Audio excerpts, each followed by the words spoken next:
From KVUE News in Austin, you're watching Texas This Week with Ashley Goodo. Good Sunday morning. Questions are being raised about the law enforcement response to a pro-Palestinian protest at UT Austin. And there's an effort to remove Travis County District Attorney Jose Garza from office. More on those stories in just a minute. But first, let's get to the 3 things you need to know in Texas politics. The 2 attorneys who petitioned the Texas Medical Board to clarify what classifies as a medical emergency under the state's abortion ban want the board to start over. Abortions are banned in Texas unless a woman's life is in danger or she is at risk of losing a major bodily function.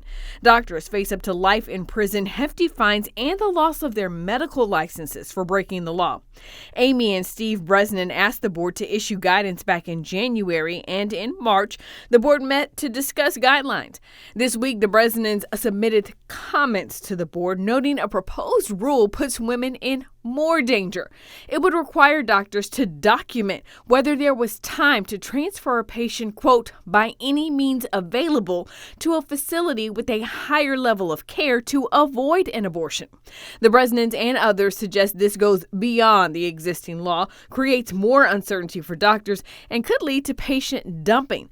The board is still taking public comment on the proposed rules and is expected to have a hearing sometime next month. A behavioral health campus is coming to the city of Uvalde. Governor Greg Abbott announced the $34 million project Monday. According to the governor's office, the center will provide care to children and adults experiencing mental health crisis in the 32 counties surrounding the area. On May 24, 2022, a gunman killed 19 children and their 2 teachers at Robb Elementary School in Uvalde. The new center is set to open in the summer of 2025. Construction continues on a state military base at the Texas-Mexico border. Governor Abbott shared this video of the forward operating base in Eagle Pass. Back in February, the governor announced the state is building an 80-acre base to house between 1,800 and 2,300 Texas National Guard soldiers who are deployed as part of Operation Lone Star. That's the $10 billion state effort to deter illegal immigration. This week, college students across the country held pro-Palestinian protests on their campuses. And at many of the universities, including the University of Texas at Austin, those protesters were met with law enforcement. The American Civil Liberties Union of Texas is condemning that response as a violation of the students' rights to free speech. Savannah Kumar, staff attorney for the ACLU of Texas, joined me to talk about their stance. You know, the pro-Palestinian protests at college campuses across the nation have garnered a lot of reactions, especially among politicians. And so before we really start our conversation, I want to be clear. The American Civil Liberties Union of Texas is a nonpartisan, nonprofit organization, right? Tell us briefly about what it is you all do. Absolutely. The ACLU of Texas is a nonprofit, nonpartisan organization here in Texas that works to represent the rights of all Texans, no matter which city or town the Texan lives in. We represent Texans on issues such as free speech and a variety of other issues as well. You know, tensions ran high at UT Austin on Wednesday when DPS troopers were called to campus to disperse protesters. 57 people were arrested, though all of those charges have been dropped. The ACLU of Texas actually released a statement condemning the university and law enforcement for their response. Talk to us about the organization's position on what happened.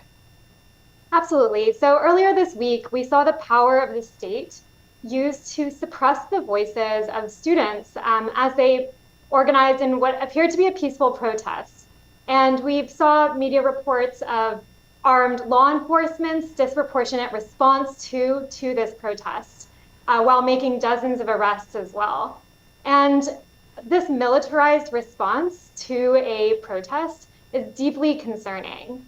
You know, debate and protest, it goes to the very fabric of universities as spaces for the exchange of ideas. And it's also at the bedrock of the American democracy, where we can all feel safe and free to share our views. And so our position is that Texas officials have a responsibility to create spaces for members of university communities, students, faculty, staff, and others to express their views and engage in peaceful protests. and that they do not simply get to use force to suppress the views of people who they disagree with. And that's why these shows of displays of force and mass arrests that we've seen this week have been so chilling. The petition in and of itself, Tony, talk to us about what it alleges him of doing.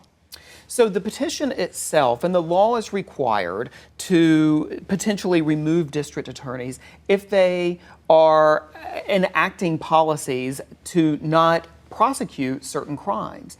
And so this petition alleges just that the district attorney has said publicly that he would not prosecute certain types of crimes, particularly drug offenses when they involve minor amounts of drugs or lower amounts of drugs.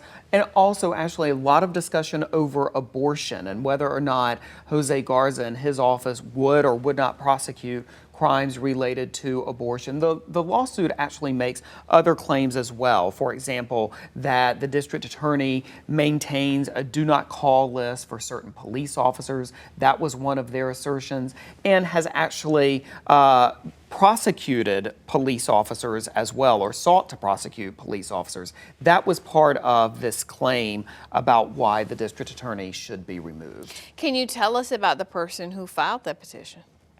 Well, we don't know a lot about her other than what she has said publicly on social media. And she has disclosed that she is a sexual assault survivor and that she is angry, in her words, that Jose Garza did not go forward with her case. And that has been the real driving force, according to her own words, about the impetus for bringing this lawsuit. But there are certainly politicians and others who think there's more to this sort of story, right? And think that there is more to this, which is why we saw so many lawmakers standing up and calling this an attack against Garza and an attack against the will of the voters, because he won the primary election and is expected to easily be reelected in November, just given the history of Travis County electing Democrat, DAs. And when we look at this situation, there are a couple of things at play. Number one, supporters of Jose Garza say, look, his policies and what he has said publicly about how he plans to run the district attorney's office is right in line with what the voters of Travis County have said they wanted. They've said that not once when they elected him initially, but to your point, they said it again most recently during the Democratic primary in March. But then actually there are other issues at play that many supporters of Jose Garza find objectionable as well. And that is some of the structures of the law. So when I say that, what I mean is that the petition itself under the law is routed to the regional administrative judge for this judicial region. That person is a Republican and has the ability to determine whether or not the suit would go forward or not. Number two, the law requires that a prosecuting attorney be appointed to assess the information and determine whether or not the case should go forward. Well, that person is a Republican from Bell County. He is the Bell County attorney. I did speak to him last week. He said that he is going to take an objective look at all of the facts, all of the evidence, all of the claims, and then decide whether or not the case will go forward. And I do think that is an important distinction, that none of this is necessarily automatic, but that there are steps along the way, hurdles along the way that have to be met before this case were to end up in a courtroom, by the way, right here in Travis County. It's important to note that in August of last year, Jose Garza's office sent a directive to all of their prosecutors saying out loud, we do not have a policy of not prosecuting any crime. If you determine that you are not going to